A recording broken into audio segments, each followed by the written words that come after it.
Hey guys, so I'm going to be doing a reading on the City Girls, and to be honest with you, what led me to do this reading was because of the relationship with one of the City Girls. I believe her name is Carisha.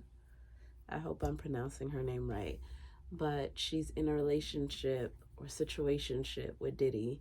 And so I figured, well, why not do a video on the City Girls and then eventually lead up to their relationships with, each other and then with their significant others. So this is most likely going to be probably like a 4-part reading.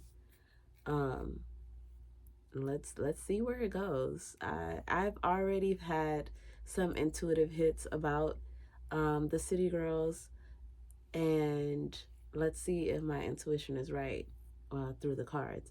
So the first thing that we're going to do is look at their personalities. So I have my personality cards here, and I'm just going to pick. Okay, so you know what? Let me shuffle. I'm going to shuffle them first. All right, now I'm going to spread them out here, okay? And what I'm going to do is I'm going to ask my ancestors to give me the personality of each of the City Girl group members.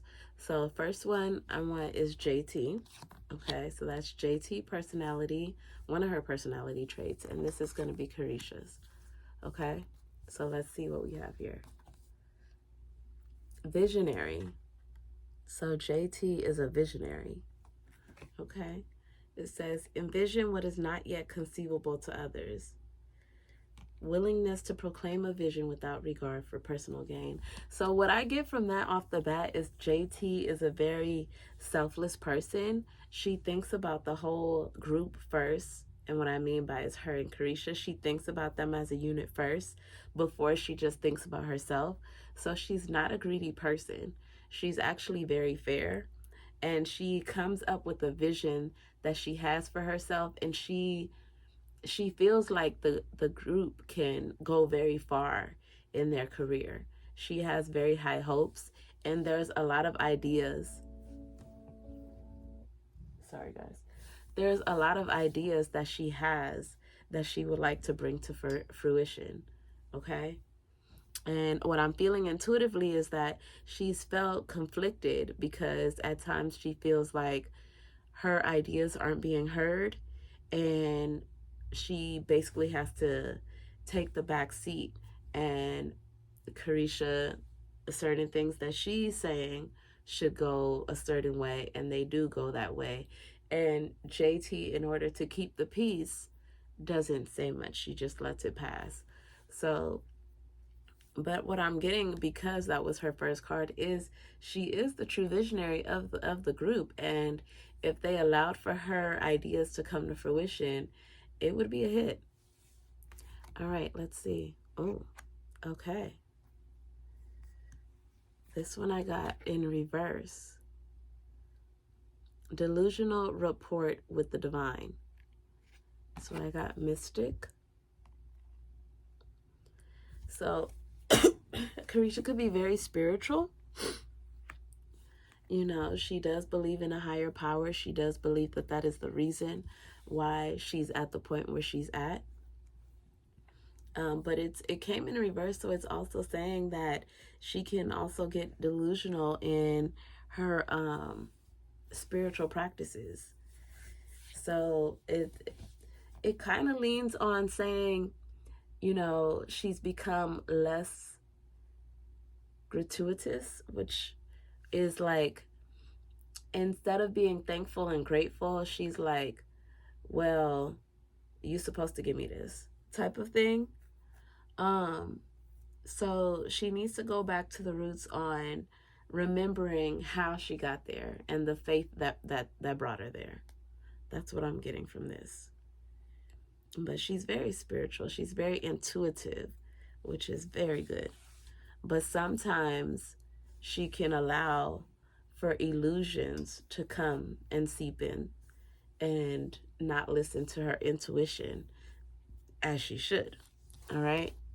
So let's get another one for JT. Okay. we have this upside down. She got pioneer. She's getting all these great, like, oh my gosh. But it says compulsive need to keep moving on. So what I'm getting from that is that ancestors are saying that even though JT has all these great ideas, she's not putting them to fruition. She's not finding another way to make them happen. And that's because she's not trying to step over any toes. But what they're saying is that she's blocking her blessings because her ancestors are giving her these ideas. They're giving her these gifts. They're giving these innovative changes that can bring a way of life that she's never even known even further to the forefront. But because she doesn't want to step over any toes or allow those other people to call her greedy or ungrateful, she's taken the back seat. But if you see with two of the cards, has visionary and pioneer. So what she needs to do is take advantage of those hits that she's getting in her mind and bring them to life, because they will take her very far. When I look at this visionary card, it reminds me of our ancestors dressed all in white, and that blue orb is our souls, and they're talking to us. You know, she needs to go with it, because there will be a point where her ancestors could say, well, she's not doing anything with these ideas that we're giving her, so let's just leave her alone so she can learn for herself that, hey, she needs to go for it and not just wait. Okay. Now, Carisha, we have hoarding money and emotions, obsessive fear of losing wealth. Oh, wow. Midas and the Miser. So what I'm getting from Carisha is that she's become very materialistic, you know, and that's one thing that when you gain fame, yes, you have all this money now where you can buy the things that you never thought you could buy, but she's losing her way spiritually because she's focused more on the material things. But she needs to understand that the more she taps into her spirituality, the less she needs to worry about material things, because first of all, material things is not everything. You know, it's not always going to satisfy you emotionally. It's not going to give you that emotional fulfillment. It may temporarily, but it won't permanently. So if you're tapped in spiritually, if she's tapped in spiritually, then she will have everything of value in her life and no longer fear not having it. She reminds me of Will Smith when he said he always had this fear that he would lose everything. So he always felt he had to keep on going and never really enjoyed it in the beginning. And so with Carisha, it's just like you mentally have to calm your mind down and get grounded and back to that spirituality that brought you to this point. If not, you're not going to be able to enjoy the fruits of your labor. All right, let's get one more card for the both of them. Let's go with Carisha first. I felt called to get this. Knight. Oh, gosh. Allegiance to a destructive ruler. Let me guess. That's Diddy. Diddy showed up. Personality cards and Diddy showed up. Allegiance to a destructive ruler or principle. Romantic delusions. Again with that word delusions.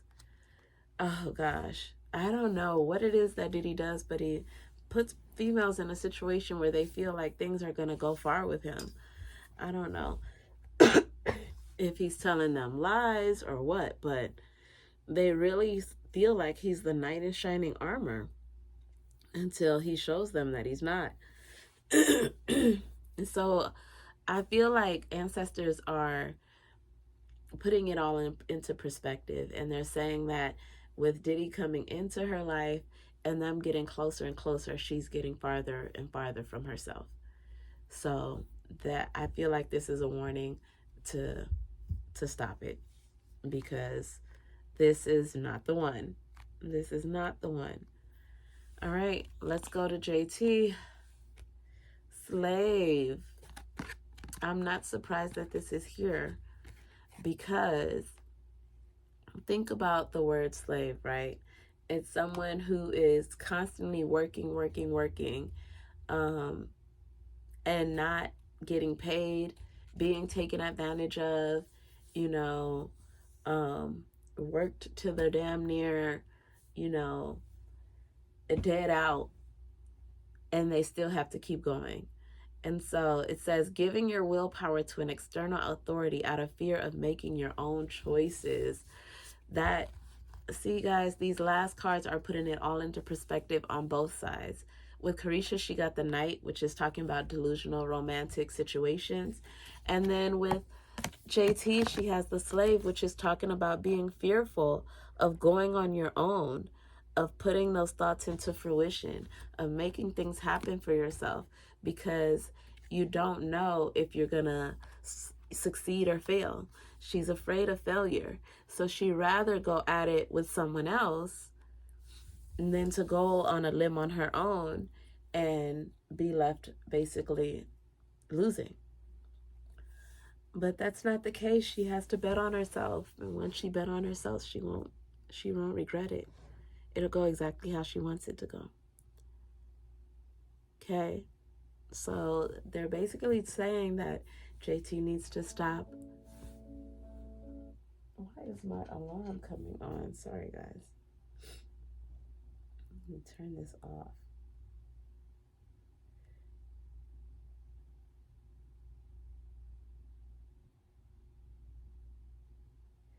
Yeah, but they're basically saying that she needs to stop doubting herself and go for it. You know, yeah, she could fail, but that's all a part of life. That's all a part of going at it. If she stays in a place where she's too afraid, life is going to pass her by, and these ideas, these beautiful, great ideas that she has, is not going to go anywhere, and she's not going to grow. And if she's put in that situation, she's going to be forced to grow somehow, some way. So she might as well just go for it, because if not, she's going to be pushed to grow anyway. And it's not going to be in a situation that she would necessarily like to be in. Excuse me, guys. For Carisha, they're saying she needs to stop. She needs to protect herself, because this is not it. She's going to go in a direction of codependency on this relationship, and on the materials that she's receiving from this relationship. And it's not going to work in her favor, because it's going to leave her emotionally unstable and bruised. She's already on her way there. She's forgetting her morals and where she came from and her values and what she stands up upon. And she's going into a cave, a dark, dark cave. So they're saying, before you go in too deep, back away and come back to the light. Okay, so that's a little bit about their personalities. I feel like this is talking about their personality now at this time, and the things that's going through their heads. So it gave great insight on basically what challenges that they're dealing with right now. And I think that it's important for you guys to see that even though they're celebrities, they're famous and whatnot, first of all, it wasn't always that way. And second of all, they're still people like the rest of us. They still have challenges. It's just those challenges are a little bit different, you know. But at the same time, how many of us know someone who is dealing with a effed up person right now that they're in a relationship with, and you just know it's going to be all bad, whether it's somebody you know or you yourself? And how many of us, you know, have that friend or that family who's so talented in something, and you wish they would just go for it, but they're so afraid to make it happen because they don't want to lose. They don't want to not make it. They don't want to be a failure. Or that could be you yourself, you know, who's afraid to take that next step on what you know you need to do, whether it go to school, go after that promotion, you know, leave that job so that you can start your own business, but you're afraid of failure, or you're afraid that, you'll lose all your money and you won't be able to pay your bills. Just all these fears. So again, these are still examples of what these two women are dealing with right now that we ourselves deal with in our own lives or seen happen. So keep that in mind. All right, so that's it for their personalities. Now let's move on to their relationship with each other. All right.